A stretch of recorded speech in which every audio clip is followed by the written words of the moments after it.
హైదరాబాద్ మీద తెలంగాణ ముఖ్యమంత్రి అయినటువంటి రేవంత్ రెడ్డి కుట్ర పన్నారని, హైదరాబాద్ని ముంచెత్తాలని ఇప్పుడు రేవంత్ రెడ్డి ప్రయత్నం చేస్తున్నారు అంటూ బీఆర్ఎస్ పార్టీ వర్కింగ్ ప్రెసిడెంట్ అయినటువంటి కేటీఆర్ గారు కొన్ని ఆరోపణలు, విమర్శలు చేసినటువంటి నేపథ్యంలో ఈ అంశం మీద మనం పూర్తి స్థాయిలో విశ్లేషణ చేసుకుందాం. ప్రస్తుతం మనతో పట్టున్నారు ప్రముఖ రాజకీయ విశ్లేషకులు, ప్రముఖ సీనియర్ జర్నలిస్ట్ సిఎస్ రావు గారు. వారితో మాట్లాడదాం. సార్ నమస్తే. సార్ నమస్తే. రేవంత్ రెడ్డి గారు హైదరాబాద్ మీద కుట్ర పన్నారని, హైదరాబాద్ని ముంచెత్తే ప్రయత్నం చేస్తున్నారు అన్నట్లుగా కేటీఆర్ గారు కొన్ని విమర్శలు, ఆరోపణలు చేస్తూ ఉన్నారు. ఇంతకీ కేటీఆర్ గారి ఉద్దేశం ప్రకారంగా రేవంత్ రెడ్డి గారు హైదరాబాద్ మీద నిజంగా కుట్ర పన్నారా, హైదరాబాద్ని ముంచెత్తాలనేటువంటి ప్రయత్నం చేస్తున్నారా అంటే ఏం చెప్తారు సార్? ఇప్పుడు రాజకీయ ఆరోపణలు చేయొచ్చు, కానీ దానికి హద్దు పొద్దు ఉండాలి, నమ్మేలాగా ఉండాలి. పెద్దోళ్ళు ఏం చెప్తారంటే అబద్ధాలైనా నమ్మేలాగా ఉండాలండి. అలా కేటీఆర్ గారు రాజకీయ విమర్శలు చేస్తూ ఉంటే అసలు దానికి అర్థం ఉందా లేదా అని ఒక్కోసారి అనిపిస్తుంది వినేవాళ్ళకి.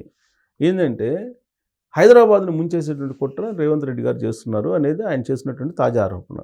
ఇప్పుడు ఏ ముఖ్యమంత్రి అయినా ఏ రాష్ట్రానికి సంబంధించిన క్యాపిటల్ని ముంచేయాలని చెప్పి అనుకుంటారు. అందులో హైదరాబాద్ లాంటి బంగారు బాతు లాంటి దాన్ని ముంచేయాలి, లేదంటే దాన్ని లేకుండా చేయాలని చెప్పి అనుకుంటారు ఎవరన్నా? అసలు హైదరాబాద్ లేనటువంటి తెలంగాణని ఊహించుకోగలమా? హైదరాబాద్ లేకపోతే అసలు రెవెన్యూ ఎక్కడ ఉంది తెలంగాణకి? సో అలాంటి హైదరాబాద్ని వీళ్ళనంత వరకు రెవెన్యూ పెంచుకోవాలని చెప్పి ఏ ముఖ్యమంత్రి అయినా చూస్తారు. సహజంగా ఆరోపణలు చేయొచ్చు, కానీ ఇప్పుడు ఏ ముఖ్యమంత్రి అయినా, ఇవాళ రేవంత్ రెడ్డి ఉండొచ్చు, మొన్నటి వరకు కేసీఆర్ గారు ఉండొచ్చు, ఏ ముఖ్యమంత్రి ఉన్నా సరే ఏ ముఖ్యమంత్రి కూడా నేను మళ్ళీ గెలవకూడదు, ఈ ఒక్కసారి చాలు, మొత్తం నాశనం చేసేద్దాం అని చెప్పి అనుకుంటారు ఎవరన్నా? ఎవరు అనుకోరు. బలహీనతలను బలంగా మార్చుకోవాలని చూస్తారు తప్ప బలంగా ఉన్నదాన్ని, అంటే బలహీనతని మరింత బలహీనంగా మార్చుకునే పరిస్థితి ఉండదు కదా. ఉండదు, ఎవరు చేయరు కదా. సో అందుట్లో రేవంత్ రెడ్డి గారు లాంటి వాళ్ళు అసలు చేయరు. ఎందుకంటే ప్రతిదాన్ని చాలా సున్నితంగా భావిస్తాడు, చాలా రాజకీయ కోణం నుంచి ఆలోచిస్తారు. దీనివల్ల నాకు రాజకీయంగా బెనిఫిటా కాదని ఆలోచించి వెళ్ళేటువంటి నాయకుడు అతను. ఎగ్జాక్ట్లీ. అంటే జిహెచ్ఎంసీలో మొన్న జరిగినటువంటి, అంటే జిహెచ్ఎంసీ పరిధిలో కనుక చూసుకున్నట్లయితే కాంగ్రెస్ పార్టీకి వచ్చినటువంటి సీట్లు చాలా తక్కువ. అవును, కాబట్టి అక్కడ బలం పుంజుకోవాలనే ప్రయత్నం చేస్తారు తప్ప బలహీన పడేటువంటి ప్రయత్నం అయితే ఎవరు చేయరు కదా. అంటే ఇక్కడ ఉండే వాళ్ళు ఓట్లు వేయలేదు కాబట్టి దీన్ని ముంచేయాలని చెప్పి అనుకుంటున్నాడు అనేది కేటీఆర్ గారు చెప్పే లాజిక్. దీని అంతటి కారణం ఏంటంటే 2 రోజుల క్రితం వర్షం వచ్చింది. ఈ వర్షం వచ్చినప్పుడు మూసీ నది పొంగింది. మూసీ నది పొంగి ఎంజీబీఎస్ దగ్గర నుంచి మూసీ పరివాహక ప్రాంతాలన్నీ మునిగిపోయినాయి. అవును. ఈ మూసీ పరివాహక ప్రాంతాలు ఎందుకు మునిగిపోయినాయి అనేది కాంగ్రెస్ పార్టీ ఏం చెప్తుంది? బీఆర్ఎస్ పార్టీ నిర్వాహకం కారణంగానే ఇలాంటి పరిస్థితి వచ్చింది. హైడ్రాన్ పెడదామంటే కూడా హైడ్రాన్ కూడా వాళ్ళు ఒప్పుకోలేదు. వాళ్ళ కారణంగానే ఈ మునిగిపోయినాయి. బస్టాండ్ మునిగిపోయింది, తర్వాత మూసీ నది చుట్టూ పరివాహక ప్రాంతాలన్నీ మునిగిపోయినాయి. దీనికి కారణం వాళ్ళే, బీఆర్ఎస్ పార్టీ వాళ్ళే అనేది కాంగ్రెస్ వాళ్ళు చేశారు. ఇది ఆరోపణకు ప్రత్యామ్నాయంగా ఏంటి ఏం చెప్పేది?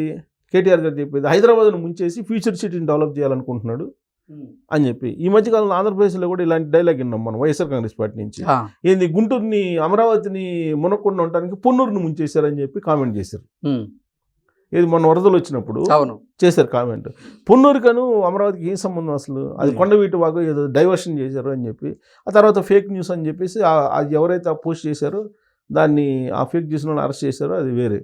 ఆ తర్వాత కృష్ణా అది ఉంది కదా బ్యారేజీ, కృష్ణా బ్యారేజీకి సంబంధించి గేట్లు ఎత్తలేదని చెప్పి కొంత లెక్క అంటే రకరకాల ప్రచారం చేశారు. అంటే బోడిగుండికి మోకాలకి ముడేసేసి ఏదో రకంగా రాజకీయపరమైన లబ్ధి పొందుదాం అనేటువంటి ఆలోచన చేస్తూ ఇలాంటి కామెంట్లు చేసినప్పుడు ఏమవుతుందని అంటే, వాళ్ళు నిజంగా ప్రజా వ్యతిరేక కార్యక్రమాలు ప్రభుత్వం చేసినప్పుడు విమర్శలు చేసినా కానీ అది కూడా సీరియస్గా తీసుకోరు.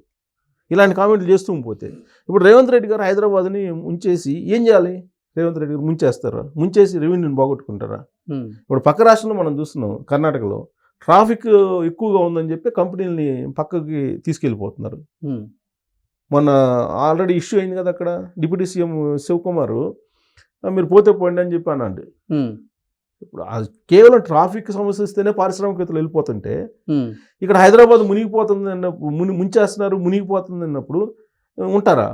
అసలు ముంచేస్తున్నాడు అన్నప్పుడు ఉంటారా? ఉండరు కదా. మరి ఫ్యూచర్ సిటీకి అందరూ వస్తున్నారు, హైదరాబాద్కి అందరూ వస్తున్నారు. హైదరాబాద్కి ఇండస్ట్రియలిస్ట్ని తీసుకొచ్చారు. దాదాపు 2,60,000 కోట్ల రూపాయలు దావోస్ వెళ్ళి ఒప్పందాలు కుదుర్చుకుని ఆల్రెడీ లాంచ్ చేశారు రేవంత్ రెడ్డి గారు. మరి ఎట్లా తీసుకొచ్చారు? హైదరాబాద్ మీద ఆయనకి ప్రేమ లేదనుకున్నాం కొద్దిసేపు, కేటీఆర్ గారు చెప్తున్న దాని ప్రకారం. మరి ఆయన 2,60,000 కోట్ల రూపాయలు రికార్డు స్థాయిలో పెట్టుబడులను ఎలా తీసుకురాగలిగారు తెలంగాణకి?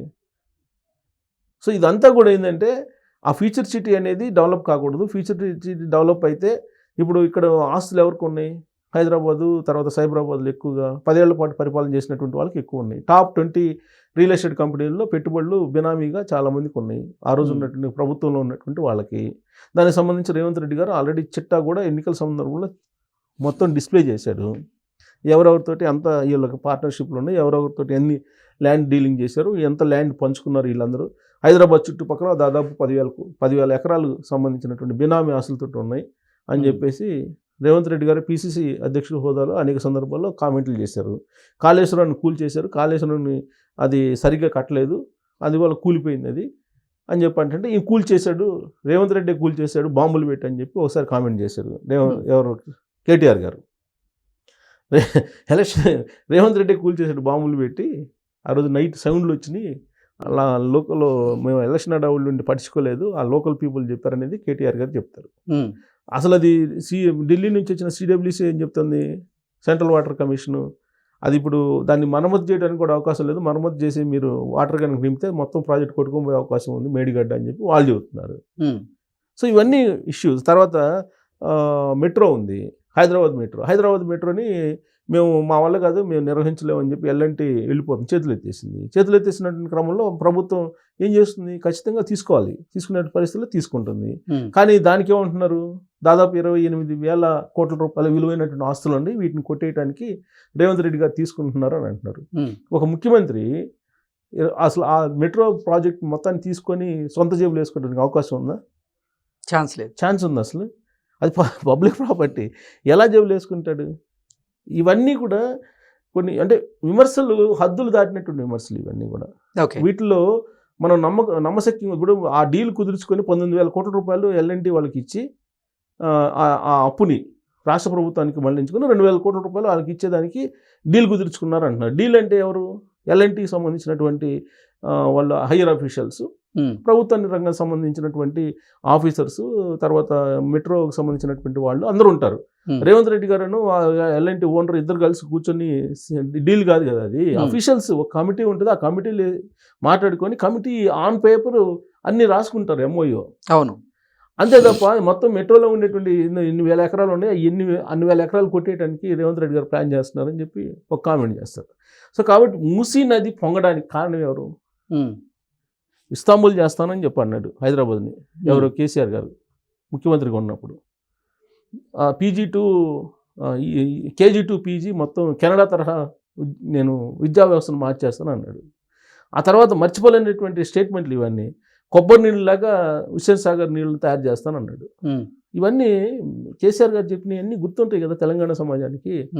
సో ఇప్పుడు హైదరాబాద్ మూసి పొంగితే అది రేవంత్ రెడ్డి గారు ముంచేశారు అంటారు.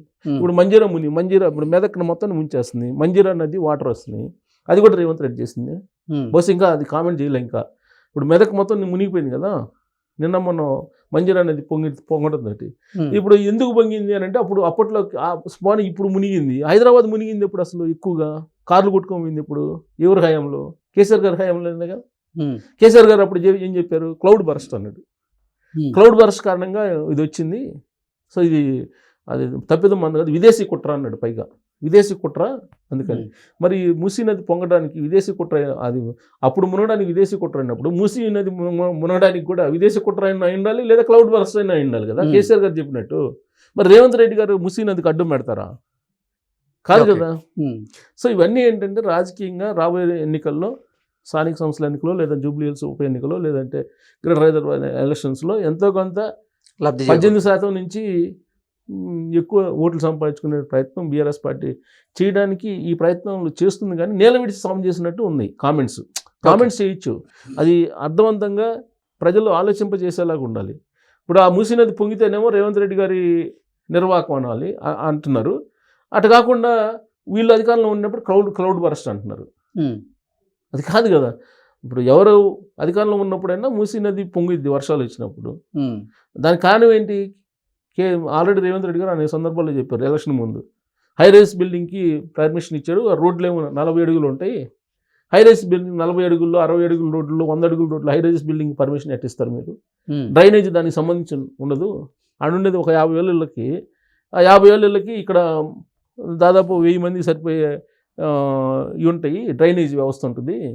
ఆ డ్రైనేజ్ వ్యవస్థ 1000 మందికి సరిపోయేదానికి నీకు 10,000 మందికి 50,000 మందికి ఇస్తే హైదరాబాద్ ఎలా తట్టుకోగలదు, మరో బెంగళూరు లేదంటే మరో ముంబై అని చెప్పి ఆయన చెప్తున్నారు రేవంత్ రెడ్డి గారు. అందుకే నేను ఫ్యూచర్ సిటీని పెడుతున్నాను, సైబర్ సిటీ చంద్రబాబు గారు కట్టించారు. సో ఇప్పుడు నేను సైబర్ సిటీ బదులు ఇప్పుడు సైబర్ సిటీగా మొత్తం క్రౌడ్ అయిపోయింది కాబట్టి నేను ఫ్యూచర్ సిటీ పెడుతున్నాను, మీరు అందరూ ఫ్యూచర్ సిటీకి రండి అని చెప్తున్నారు. ఆయన చంద్రబాబు నాయుడు గారి లాగా విజన్ తయారు చేసి ఫ్యూచర్ సిటీకి రమ్మంటున్నారు. దాన్ని హైదరాబాద్ని ముంచేస్తే తప్ప అక్కడ రారని చెప్పేసి ముంచేయడానికి ప్లాన్ చేస్తున్నాడు రేవంత్ రెడ్డి గారు అని చెప్పి ఇది ఒక ప్రచారం మొదలుపెట్టారు కేటీఆర్ గారు. మరి దీన్ని తెలంగాణ సమాజం నమ్ముతుందా నమ్మదా?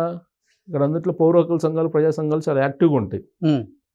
మరి కేటీఆర్ గారు చెప్పేటువంటి వ్యాఖ్యల్ని వాళ్ళు ఎలా తీసుకుంటారు, పబ్లిక్లోకి ఎలా తీసుకెళ్తారు, ఎలా చైతన్యం చేయగలరు అనేది మనం wait and see. Okay sir, thank you so much. Thank you.